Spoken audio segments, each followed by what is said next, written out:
Hey, Dee, do we remember how to do this? I sure hope so. It is the start of our eighth season together Oh as my, podcasters. Can you believe that? no. So our mics are on, our Earbuds are earbuds are working. working, notes are And, ready. well, yours are. Smile, sip, have a glass of tea or water, and let's go. Alrighty then. Welcome to the Garden Angelist, where we chat about flowers, veggies, and all the best dirt. I'm Carol Michael from Indianapolis, Indiana. I have a suburban garden measured in square feet. It's about a third of an acre. And I'm Dee Nash from Guthrie, Oklahoma, where I garden out in the country. I'm just going to say that. We are Garden Angelists because we love gardening, and we want you to love it too. Yes, we do, my friends, and we aren't afraid to spill all of our gardening secrets, the good, the bad, and often the ugly. But let's move on to this week's episode. Carol, I have missed you. I have missed you too, Dee. We have been 2 weeks since we've really Yeah. spoken. Yeah. Texts here and there. So I have not much to report. It is wintertime. I did buy 3 poinsettias and I have repotted them into my fancy red, white, and green pots that are Christmassy that I bought at Target like 20 years ago. So, I want to over summer them and get them to bloom next year. That's my plan. So You're so good at that. Guess what's going to happen to mine? it's probably already happened. No, not yet, but it's going to pretty soon. Because you know what today is? We're recording this on a Sunday, and it is Epiphany. That's right. And Epiphany means my tree is coming down. That's right. Probably tomorrow. And that poinsettia is going to the great trash bin in the sky. And mine, well, I did lose the one that I had over summered and got to rebloom. I lost it in the great tragedy of neglect. So I thought I'm going to try anyway. I kept the bird feeders all filled up, which is pretty good. I purged out all my old seed catalogs because the new ones are starting to roll in. I packaged up some of my Signet marigold seeds because there was a reader of my blog who requested some. And I thought, okay, and actually have a few more packets. And so maybe at the end, if I remembers, we can offer some. I can offer to send some if people want a piece of analog communication with seeds for Signet marigolds. I can send those. Anyway, I ate, made merry for the holidays. I'll tell you the rest when we get to what's blooming. How about you, Dee? I kept my bird feeders filled. Yay! Bill. And we have started ordering our bird seed off of Amazon because it comes in smaller bags, which are easier for him to handle because he can't lift things. And then I lift the bird feeders up high because he can't raise his arms above his head right now. And just, I mean, I'm pretty open about my life, so I'll just say it.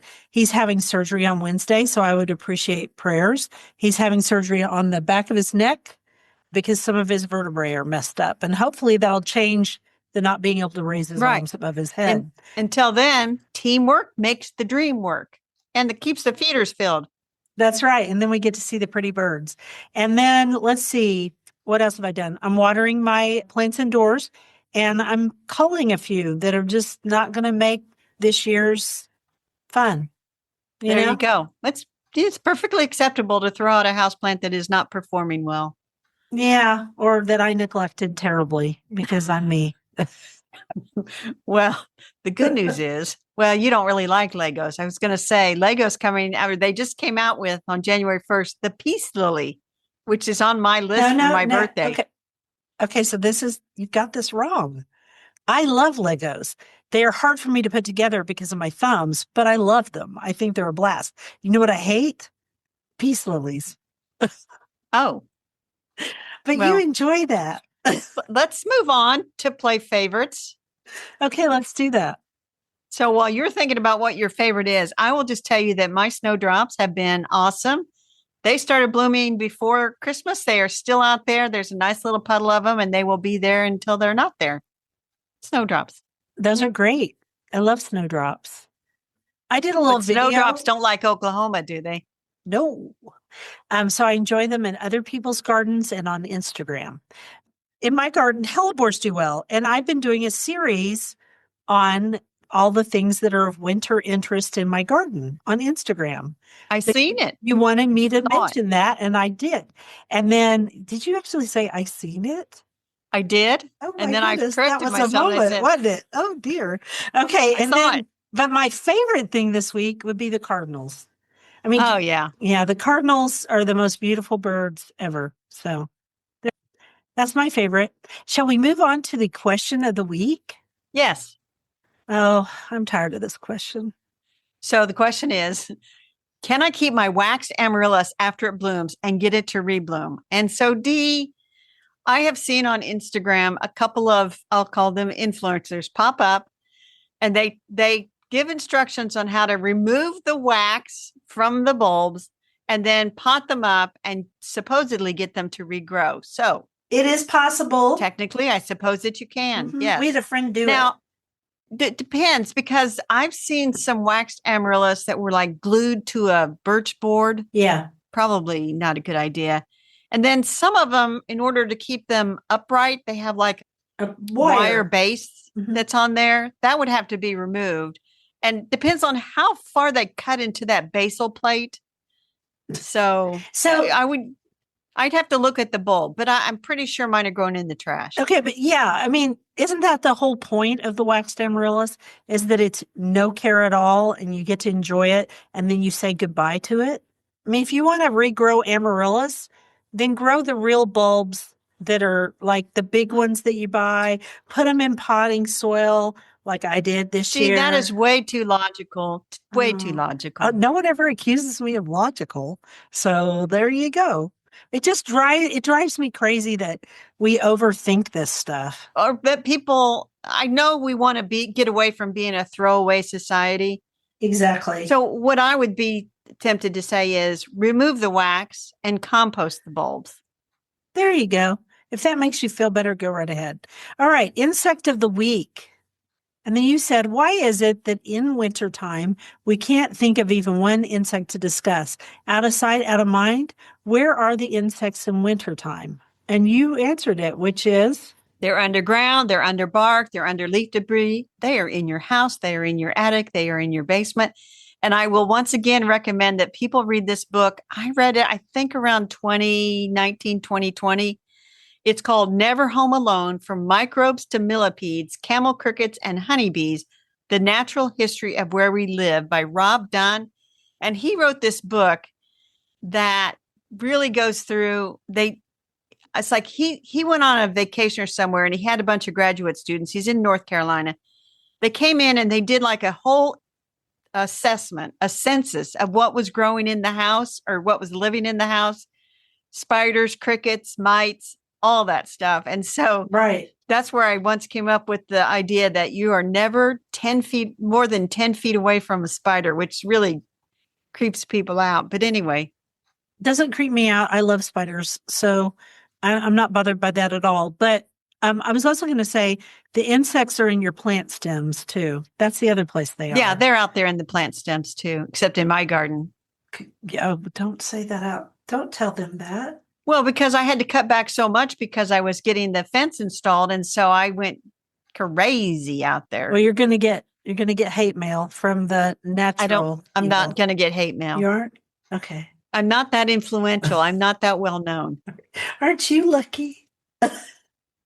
I do have an insect for next week. Don't say it out loud, but I thought of it and I thought, okay, that's the insect for next week. And then the following week, we're going to do the next one that I'm going to write right now. There you go. That's the next week. We got 2 weeks of insects queued up. Thank God. Okay, do the next quote. If only there were an invention that bottled up memory like a scent. And when one wanted, the bottle could be uncorked and it would be like living the moment all over again. And that is Daphne du Maurier. She lived from 1907 to 1989. Obviously, she is the author of the famous novels Rebecca and Jamaica Inn. And they say that as her fame grew, she became reclusive. Yeah. Yeah, she did. Understandably, because probably a lot of weirdos came out because of Rebecca, even though I love that book. It's one of my favorite books. I have seen the movie, but I do not believe that I have read the book. So that is Mrs. De Winter. That's one of the characters in the book. I have seen the movie, but I think that I shall read the book. You should. I think you'll like it. All right, flowers. 2026 is the year of the crocus by National Garden Bureau. And we have talked a lot about crocuses, but we're going to talk about them again. Exactly, because in the 2026 year of the crocus. So, and we're going to link people to the National Garden Bureau site where they have tons of information. Now, you grow mostly the Crocus vernus, the big Dutch crocuses. No, when I grew crocuses regularly, I grew more of the Tommies. I like Crocus Crocus, yes. tomasiensis myself. Yeah. But here's the problem for me with crocus. Everything loves them. They're like chicken. Delicious. Delicious, apparently, to all creatures, from deer to moles. I can't remember voles. Voles eat vegetation. So everything loves crocus, and I cannot keep them going. But yours are amazing. I've kept mine going in my back lawn, but it is by planting thousands of them, and they have resown themselves. And in the front too, I have planted thousands, and they self sow all over, which is lovely.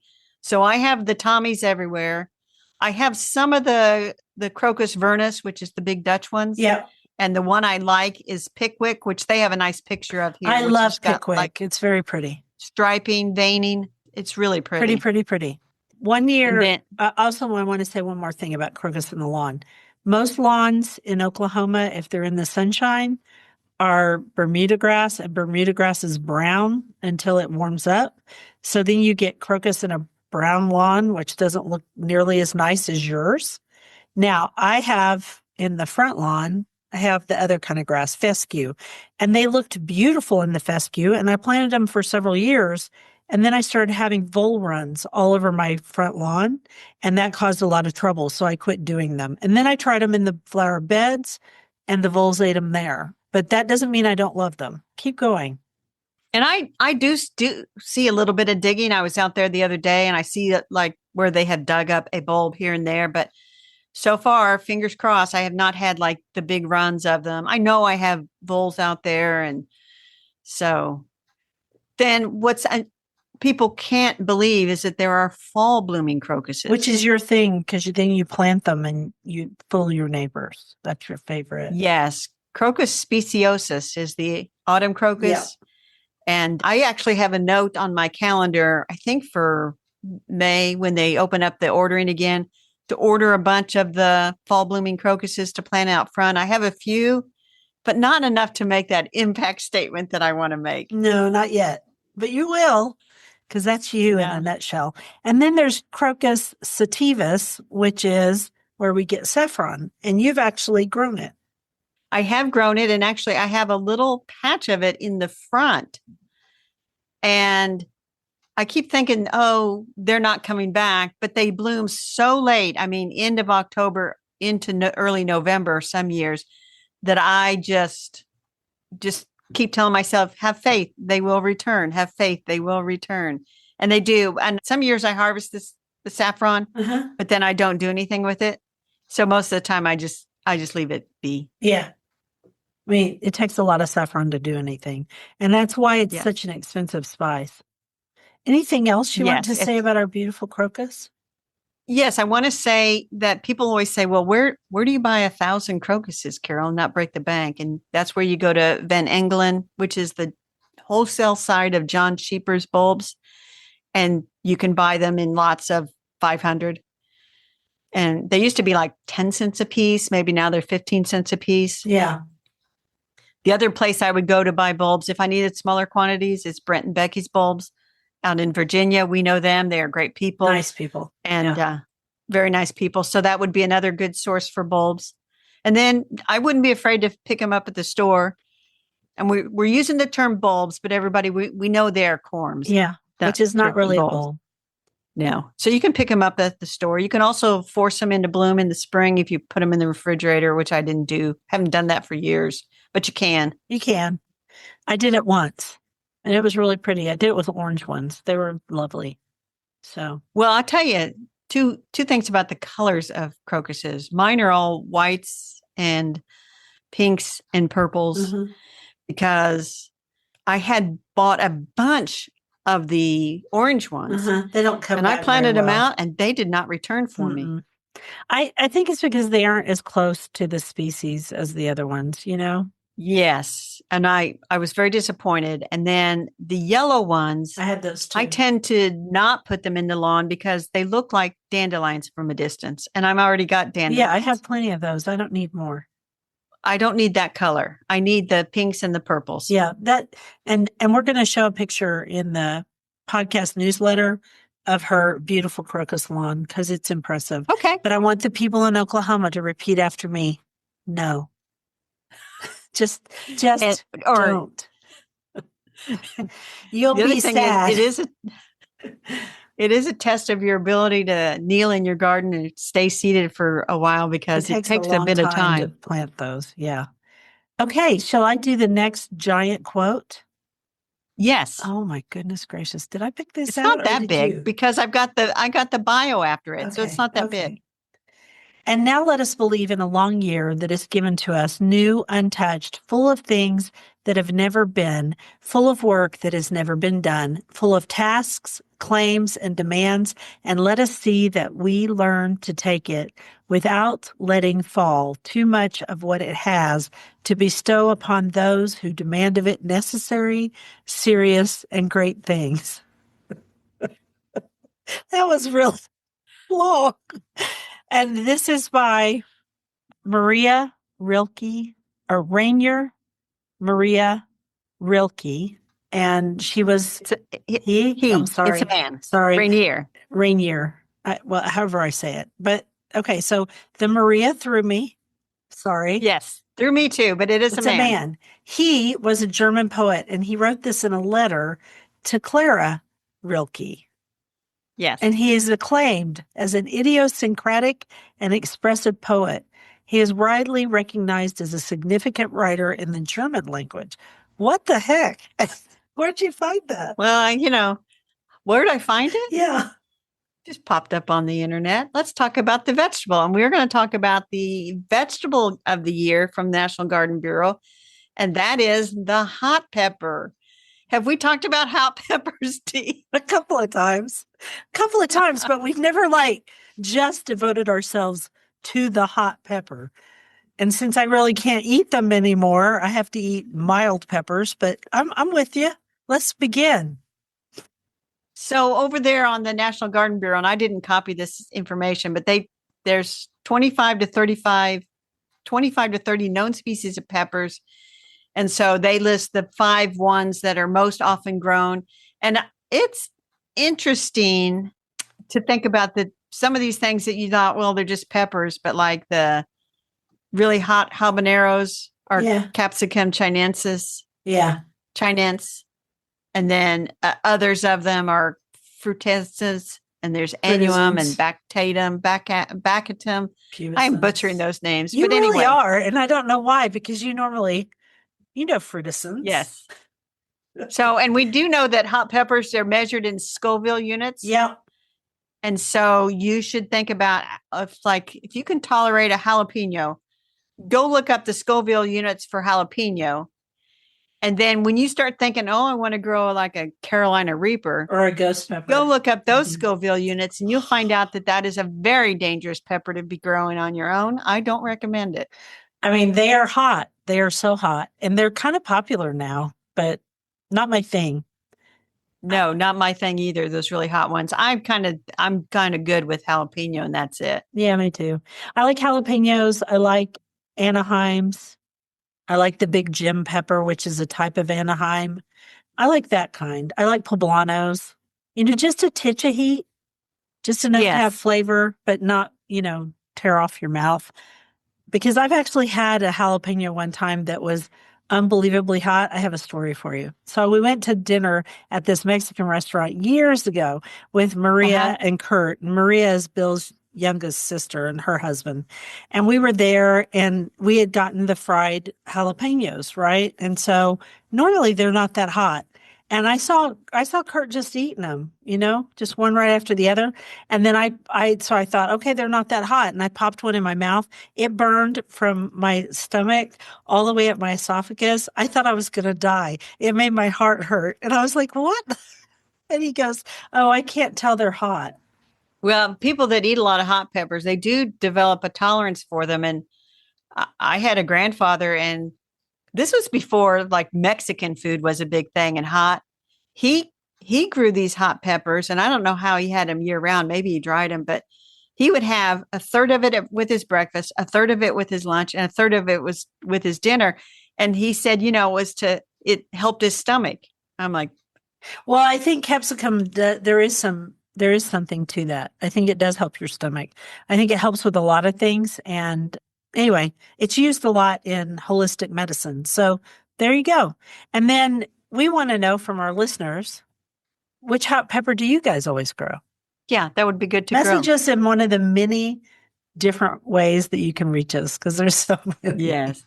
Anyway, we should mention that most hot peppers, you do want to start them indoors about 8 weeks before your last frost, which would be Right. February for you and March for me.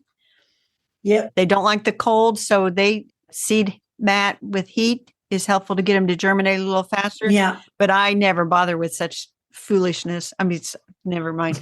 I just let them germinate at their own speed. Yeah, I've never had trouble getting them to germinate. Yeah. Without And you a might heat want to mat. grow light. But if you want a heat mat, go ahead. And yeah, you probably need grow lights because there's not enough light in February.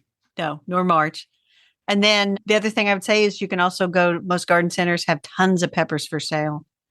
In fact, over at the local greenhouse where I go, there's a particular variety of pepper. I don't know what it is. They grow literally thousands for our local Chin Burmese population loves them. And they will come in, even before we've had our last frost, and they're buying them by the flats.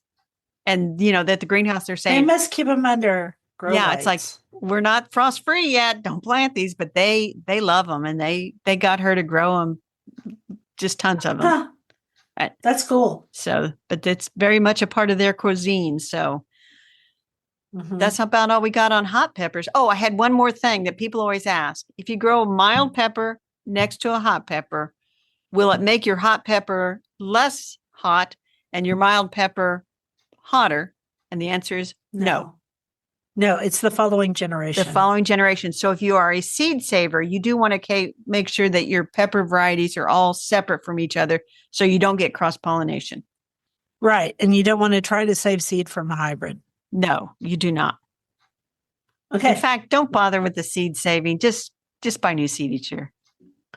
Just buy some seeds because seed companies really need your help, especially the small ones. And on top of that, buy from your local nursery. They need your help too. There you go. Here's my quote for the bookshelf. She preferred most of all to live with flowers and music and to have a book in quiet solitude. And that is Hermann Hesse, a novelist who won the Nobel Prize for Literature in 1946. Have you ever read any of his books, Dee? I have not, but he's also German or of German descent. Yeah.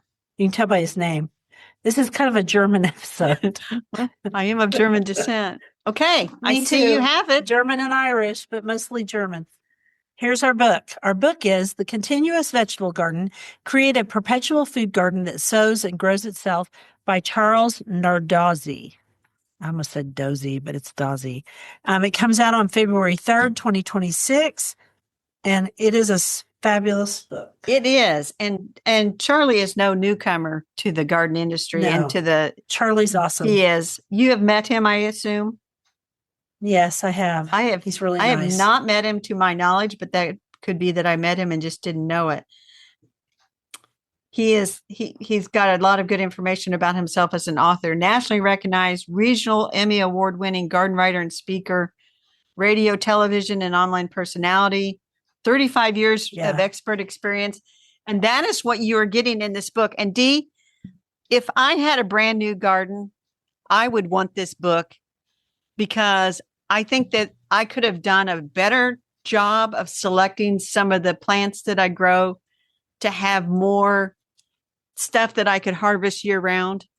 So now, admittedly, some of the stuff that he has in here, I've tried and it just didn't work out the way my garden was. Like I had a grape arbor, but it was kind of a mess and was falling down. So I had to get rid of it. I've tried raspberries. Well, and he's also from the Northeast. Yeah. So things grow differently there than they do for you and me, but still.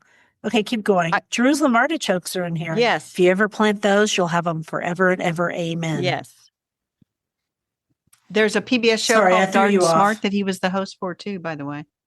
Yeah. But this has got everything. It's trees, shrubs, vines, perennial vegetables, herbs, seed saving. He's got a lot of good basic information, but also Right. a gardener like you and I that are very experienced has a lot of good information and good ideas. And so I really do like this book, Dee.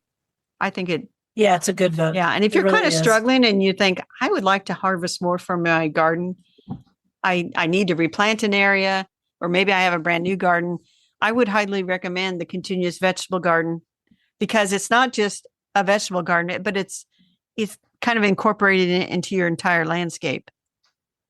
It's just so well written and put together. The pictures are good. It's a good book. It's not a big weighty volume either. You know what I'm saying? Like you can. Oh, and I like this back here. I like how he's picked out these garden plans. Uh-huh. They start on page 156, maybe. Yeah. And they're all different. Like there's one for part shade, and he actually has pictures of it planted. Drawings, I should say. There's a hot climate garden plan. It's pretty impressive. Yeah. Well done. It is. And so we do want to thank Cool Springs Press, Quarto, for sending us review copies. And the last thing on the description online, it says, by planting the right combination of self-perpetuating plants. So it's not just trees and shrubs and vines and things. It's like dill. Yes. Dill, Jerusalem artichokes, things and like that. Caring for them just enough so you do not have to labor out there every weekend, all weekend long. An enduring and abundant harvest awaits. Really good book. I'm probably going to take this to Garden Club. I think you should. This is a good one. I like it. All right. And let's just say that title one last time. The Continuous Vegetable Garden, create a perpetual food garden that sows and grows itself. By Charles Nardozzi. Mm-hmm. Coming out February 3rd. So pre-order it if you want a copy. All right. Ready for the next quote? I am. The fires burn and the kettles sing, and earth sinks to rest until spring. And that's by Elizabeth Coatsworth. And she was an American writer of fiction and poetry for children and adults. And in 1931, she won the Newbery Medal for The Cat Who Went to Heaven. And you said, did you know? You tell this part because you wrote this. Well, beginning January 1st, 2026, all the books published in 1930 and older are now in the public domain. And that includes The Cat Who Went to Heaven, because it came out in 1930. And so then I kind of went down a little rabbit hole. The first 4 Nancy Drew mysteries are now in the public domain. So Nancy Drew, the character in the first 4, is in the public domain if you want to write about her or promote her or whatever. Agatha Christie's Murder at the Vicarage, which was the first Miss Marple mystery, is now in the public domain. Mm-hmm. So actually, I listened to that. I think that was, I listened to that was the first book that I finished in 2026. So anyway, it was just kind of fun. And cool. I planned to read The Cat Who Went to Heaven because I was able to buy a Kindle version for 99 cents since it's in the public domain. Right. Cool. Dirt. Oh, dirt.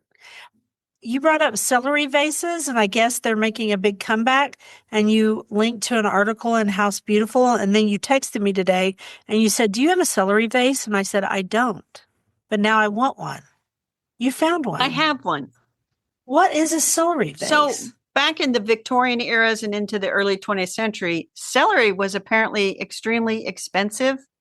And so rare. If you had celery to serve, you wanted to display it in like one of these celery vases. So you can imagine a nice stalk of celery sticking up with the leaves and everything sticking up out of this vase. And so you know it's a celery vase because it has that flat bottom. Yes. For the celery stalks to sit into. Yes. And for those of you who don't do our newsletter, because this will be in our newsletter, and don't watch us on YouTube, this is a clear vase with pretty etchings on it, and it has a flat bottom and a little bit of a pedestal, right? This one does. And this one, actually, if you look closely, those are celery leaves. Celery leaves, and down below is grapes, but those are celery leaves, I believe. I'm impressed. I don't know if those are celery. They look like celery leaves. They look like celery leaves. Except they got little tendrils, which makes me think that they're grape leaves. But we're going to go with celery leaf because let's just say celery leaves. This is clearly a celery vase. It is definitely a celery vase. So one of the aspects of this, I didn't even know these existed. When you asked me, all I could think of was Majolica and in the shape of celery stalks. And I was like, I would never have that. But I mean, this is really pretty. Now I want one. Thanks. No. But the cool thing about them is, celery, when you bring it home from the store, you can put it, like you can cut off the bottom and put the stems in water, and it really does help them last longer. And so I can see people putting these on their table saying, look how important I am. Yes. Along with their fish forks. And, I got to thinking, and I cannot find the answer, but there's a scene in the movie, The Bishop's Wife, where the bishop is waving around like a celery stalk. And I have in my mind that there's a celery vase on that table. And I thought, I need to cue that movie up and watch that dinner scene to see if they actually had a celery vase. See if it does. So, but you can buy them at thrift stores and everything. And the funny thing is, not funny, but I have no idea where I got this. I don't know It's pretty. if it was from. I want it. It was one of my grandmothers. What'd you say? I said, it's pretty. I want it. I don't know if it's from one of my grandmothers or if I picked it up there was, eons ago, within walking distance of work. This family had a garage sale and their mother had collected glass. So we walked over there, and I've never seen so much glassware for sale. She had passed away.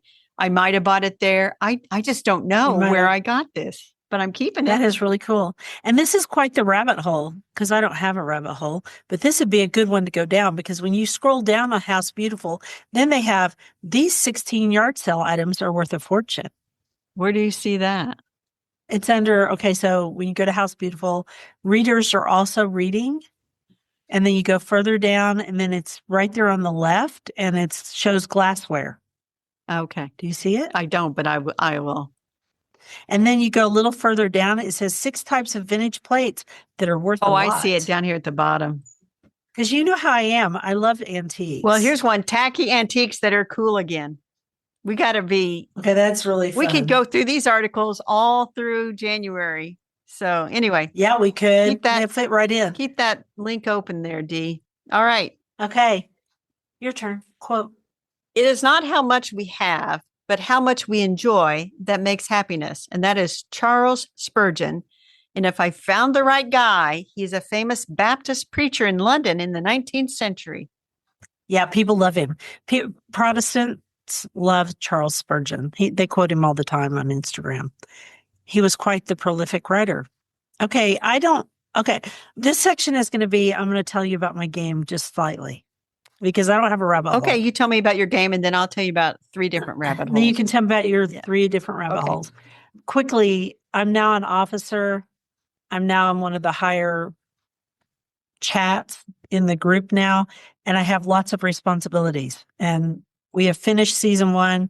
And we're moving into season 2. And there are these things in season 2 called soul sand. This relates to gardening. Are you ready? Oh, yeah, I'm ready. Soul sand actually look like cacti. So I'll be collecting cacti in my next season. Did you know Lego has a new cactus? Okay, I would like that better than the other one. I hate peace. They have a new cactus, Lego does. Okay, I would love that. It would fit right in with my whole thing. And I don't have anything else to tell about the game. The end. So I did go down and I published a Lost Lady of Garden Writing on Christmas Eve. I thought, well, I don't want to break the streak just because it's the holidays, like we did with the podcast. Just kidding. Which I really appreciated. Yes. Peggy Schultz. I did a lot during that 2 weeks. A lot. Peggy Schultz was the new one. She started out as a beautician, Dee. Became a garden writer. I started out as a legal assistant. Everybody started out something different. But anyway, very fascinating, very into gloxinias, gesneriades, growing under lights. She and her husband used to trial lights for lighting companies that were trying to put out the first grow lights in the 60s. That's cool. Yeah, she was a big deal. And I had never heard of her. Big deal. I never heard of her either, but cool. So anyway, people can read about her. And then I did go down the rabbit hole of books that are now in the public domain because of Elizabeth Coatsworth and her book. Yeah. And then I sent you this on an email. I doubt you had time. There's a BBC series. It's just 3 YouTube videos, about an hour each. And it features some monks and nuns in England and Ireland and the Isle of Wight and how they prepare for Christmas and sustain their communities. And they're just like making crafts. And the one monks have a 200 plus acre farm, and they bring in local craftspeople to help sell things and make chocolates, and it looked really good. And it's one of those quiet little documentaries. You can kind of have it on. You can look at it. Those are my favorites. You are going those to really love are. it, Dee. Thank you, darling. I appreciate it. You're going to love it. All right. Garden commissions. Keep stuff watered, which is exactly what you wrote. I got to keep stuff watered. I'm going through the house plants and I'm discerning which house plants need to continue to live with me. That's all I'm going to say. And I am going to keep all my stuff watered. I did note today that I have some house plants that's like, even if I don't repot them, they could use like lifting and a good scrubbing out of that pot, because I use, they get kind of they get icky. So I thought but that's one of those things that you want to kind of be set up to do that, because it's going to make a big mess. Oh, I thought of something else. What's that? I bought a CSA from my friend Jennifer. There you go. I did. That's one of the things I bought for Christmas on Small Business Saturday. I bought a CSA, and she was like, "Why are you buying a CSA from me? You grow your own flowers." And I said, "I know, but I want the spring flowers because I don't really grow those. I can't, I can, but she's better at it." You know what? And that'll be nice. Sometimes it's nice just that you didn't have to put all the work into it and you got these nice flowers delivered. So yes, absolutely. That'll be fun. I'm going to take a picture of this cardinal while you talk. Okay. And we can put that in the newsletter. I'm going to also go down to Menards, because they'll have their seeds. And you know how I love to go down to Menards and buy seeds. And I have a rebate check. So they'll be free. Yeah. Because I'm using my rebate check. So anyway. Yeah, from Menards. Anyway, okay. I came up with we do not care. I see that. Do you want to do it? Because you wrote it, but I totally agree with it. Okay, we can do it together. I'll say it. We do not care about New Year's resolutions. We are tired about reading about them. New year, new you? No. We resolve not to have any resolutions. Or maybe we resolve to have one or two, but we are not going to blast them all over the internet. We don't care. We do not care. Now, I'm going to wrap us up. Thank you for listening to The Garden Angelist. We publish every week on Wednesdays at 12 a.m. Eastern Time. Be sure and follow us on Apple Podcasts. That helps us get noticed by others. And if you subscribe to our Substack newsletter, you get a link to listen to the whole podcast a whole day early and links to products we discuss. Plus, you can go over to YouTube and see us in person. Full episodes show up on Tuesdays. So if you can't wait until Wednesday, you now have 2 ways to get episodes on Tuesdays. And if you want to help support us, use our affiliate links. If you buy something after clicking through on them, we earn a small commission without any additional cost to you. Thank you for everyone who's done so. No, I'm not in the right place, am I? No. Or you can set up a monthly subscription through Buzzsprout or make a one-time donation through PayPal. You also have the option of pledging your support on Substack. Thank you to everyone who has done so. It helps us pay for podcast hosting. You can tell we haven't done this for 2 weeks. It was lovely to chat with all of you over the Garden Gate. Bye until next week. Bye, everybody, and Happy New Year. Happy New Year.